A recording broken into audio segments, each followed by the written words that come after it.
Madam, I would like to say a few words.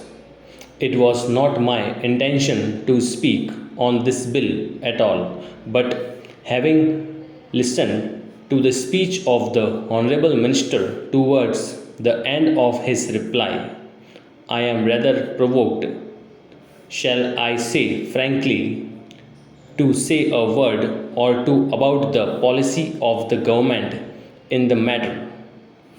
It is pointless for the government and the minister here to tell us that there has not been any shift in the policy with regard to foreign participation and the role of foreign enterprise in the oil industry of our country. Now, we do not have the time nor the opportunity just at the time to recall the various utterances and statements given solemnly on the floor of this House and in the other House by the then Honorable Minister Mr. Malviya and others of the government also enunciating certain basic approaches to question of policy. What was it?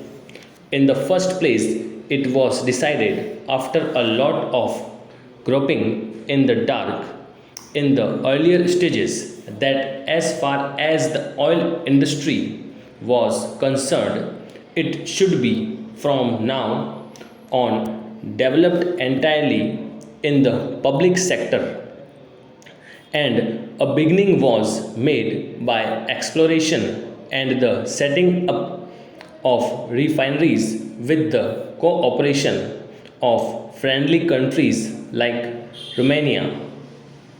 That is how we began. You will remember, Madam Vice Chairman, as other members in this House will remember, that when the Burma Shell and the Indian Oil Company demanded full expansion of their installed capacity, the demand was first sought to be entertained by certain elements in the government, but ultimately the government did not sanction even the expansion of the installed capacity by those concerns.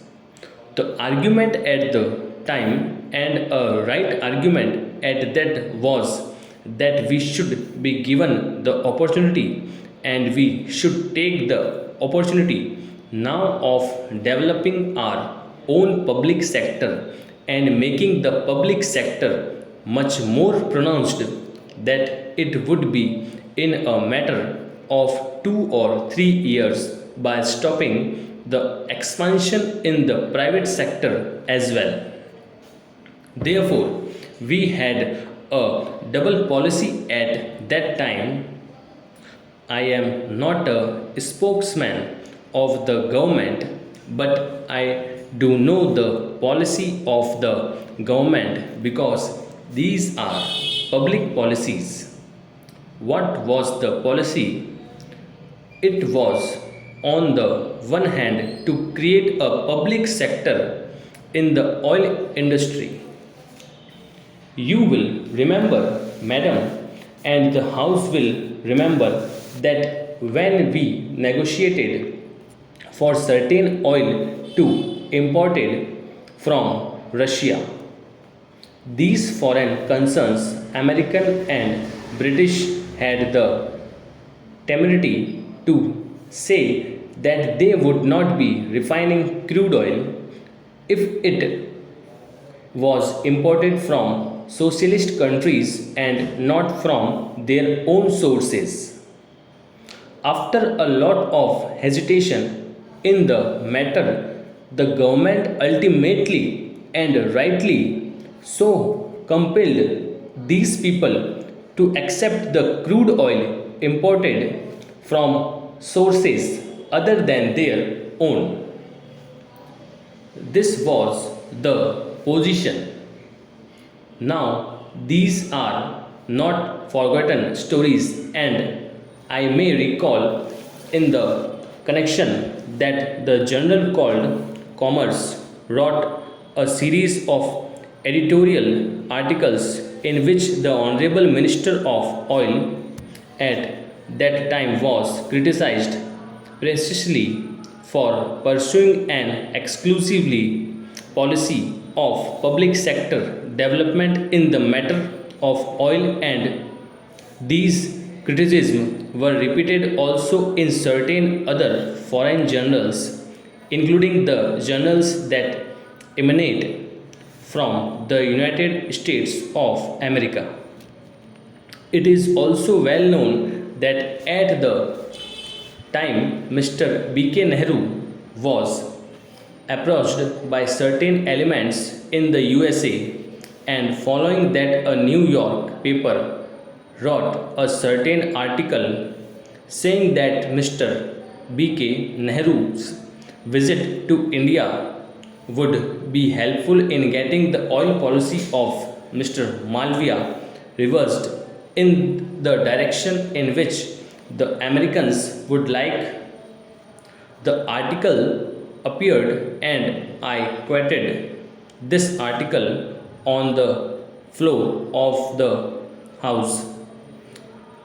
If you would read also other economic journals, you would find that a great debate continued for months and months with regard to what should be the oil policy of the government, and in that debate, up to the time I am referring to, the government clearly asserted that oil should be developed exclusively in the public sector in all its stages, especially in refining and exploration. We took certain steps. That is how such developments have taken place. The mentality of foreign equity participation was not there. Had it been so, we would not have had the fine refining centers in our country. We would not have been developing our industry in the way we have done in the course of the past few years. Now, the rigorous policy was pursued, although we would have liked it to be much more rigorous that actually it was. Then what happened? Systematic pressures were brought to bear upon the government in order to compromise this policy to make the government resile from the position that it had taken. In that connection, you will remember, sir, that the Sahani committee made a report with regard to the operations of the foreign oil concerns. Stop.